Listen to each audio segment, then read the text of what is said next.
స్నేహితులారా, మేము మీకు ఇదివరకు చెప్పినట్టుగానే రోడ్ల మీద మీ మీ బండ్లను ఆపే వాళ్ళని ఆపడానికి అన్ని విధాలుగా ప్రయత్నించాం.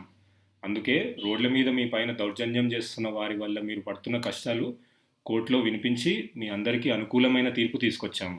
ఈ తీర్పు వల్ల కొంతమంది వ్యక్తులు కానీ వారి గ్రూపులు కానీ మిమ్మల్ని రోడ్లపైన ఆప్ చేస్తే అది శిక్ష పడే నేరంగా నమోదవుతుంది.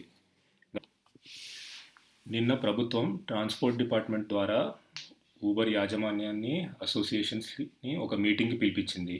ఇప్పుడు నిన్న మీటింగ్లో ఏమైంది, అసలు ఎందుకు ఒక అవగాహనకి రాలేకపోయామో మాట్లాడుకుందాం. మీటింగ్లో ఏం జరిగిందో మీకు తెలియాలి.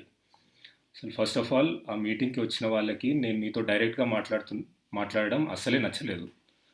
అసలు నేను మీతో మాట్లాడితే వాళ్ళు ఎందుకంత కంగారు పడ్డారో నాకు తెలీదు. ఎందుకంటే నేను మీతో డైరెక్ట్గా మాట్లాడితే వాళ్ళ స్వార్థ ప్రయోజనాలకి దెబ్బ కలుగుతుందేమో. వాళ్ళెవరు నాకు ఊబర్ పార్ట్నర్స్తో మాట్లాడొద్దని చెప్పడానికి? నేను మీతో మాట్లాడుతూనే ఉంటాను, మీరు చెప్పే విషయాలు వింటూనే ఉంటాను.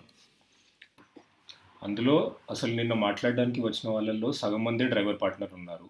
మిగతా వాళ్ళు ఎవరు, వాళ్ళు ఎందుకు వచ్చారు, అసలు వాళ్ళ అజెండా ఏంటి నాకైతే తెలీదు. కానీ వాళ్ళు మీ బాగా కోరే వాళ్ళైతే నేను మీతో డైరెక్ట్గా మాట్లాడుతుంటే వారు ఎందుకు అంత కంగారు పడుతున్నారు?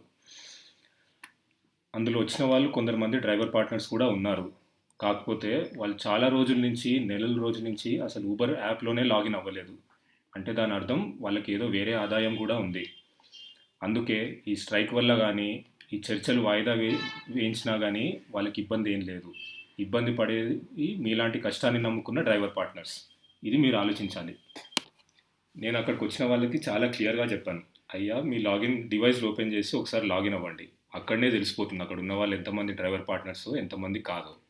లాగిన్ అయిన వాళ్ళని చెప్పాను, మీ అర్నింగ్ సెక్షన్స్ ఓపెన్ చేయండి, అక్కడ మీరు ఎన్ని గంటలు ఆన్లైన్లో ఉంటారో, గంటకి ఎంత సంపాదిస్తున్నారో, ఫేర్లు ఎంత వస్తున్నాయో, పైనుంచి కంపెనీ మీకు ఇన్సెంటివ్స్ ఎంత ఇస్తుందో క్లియర్గా తెలిసిపోతుంది. ఈ విషయాలు వాళ్ళకి ఎవరికి నచ్చలేదు. ఎందుకంటే ఇది చేస్తే నిజాలు బయటపడతాయని వాళ్ళందరూ భయపడ్డారు. ఇవి మీటింగ్లో జరిగిన విశేషాలు. చివరిగా ఇప్పటిదాకా వాళ్ళు అంటూ ఉన్నారు, న్యాయం మా వైపే ఉంది, కానీ మీరు మమ్మల్ని బలవంతంగా తొక్కేస్తున్నారని. కానీ ఇప్పుడు న్యాయస్థానం కూడా మన వైపే ఉంది. ఎందుకంటే న్యాయం మన వైపే ఉంది, మన వైపే ఉంటుంది.